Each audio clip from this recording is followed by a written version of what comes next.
Growing up, we always understood that we had our Bible and the Gentiles had their Bible, the New Testament, and that they were two completely separate books. Because the only people I knew who were believers in Jesus were all people in our public school who were Italian Catholic, I imagined that Jesus was Italian. And so the understanding that he's actually Jewish was a shock. And then to hear that the New Testament was written by Jews, I couldn't believe it. My expectation was that the New Testament was like my grandparents had told me. It was a book on how to persecute the Jews and something you should stay away from.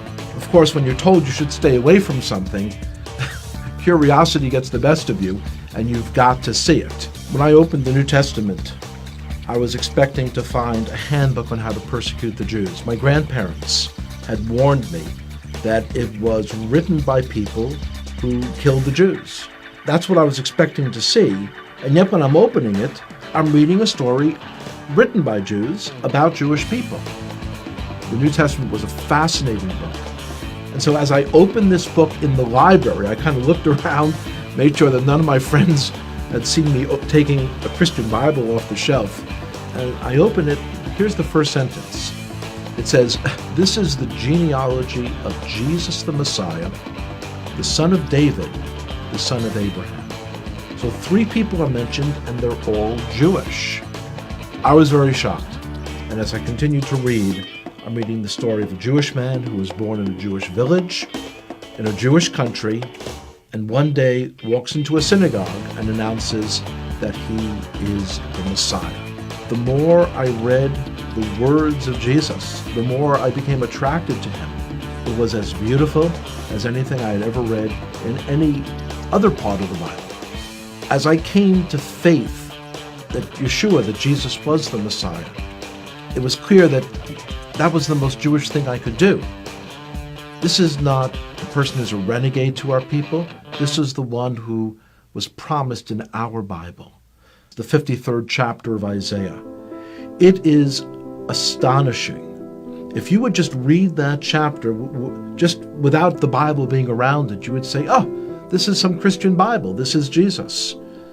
When you realize, though, that it's in the middle of our Bible, our Jewish Bible. When I first came to faith, I dared not tell my father, because this is a time period in the 1970s when there were lots of gurus and cults. And he was very concerned about me getting involved in some crazy sect and going off someplace. So I waited for months. And when I finally told him, he was very skeptical. On his own then, he started to read about Jesus as well. About 1.5 years later, I told him that the fellow who wrote one of the books that he had read, that this fellow was giving a lecture in the city of New York. And he agreed to come out to hear that person. And one of the most amazing moments of my life was the speaker said, "Would everyone here who is a Jewish believer in Jesus, would you raise your hand?" And I raised my hand. My father also raised his hand. And I looked over and I said, "Pop," he didn't say would all the Jews raise their hand. He said, would all the Jewish believers in Jesus raise their hand? And my father looked over and he said, yes, I heard what he said. The decision to come to faith in Jesus as the Messiah was not something that was a momentary lark. It wasn't something that was a passing fad. And I could see changes in myself that I knew were not from within myself. I had kind of tapped in to a truth for our Jewish people that was very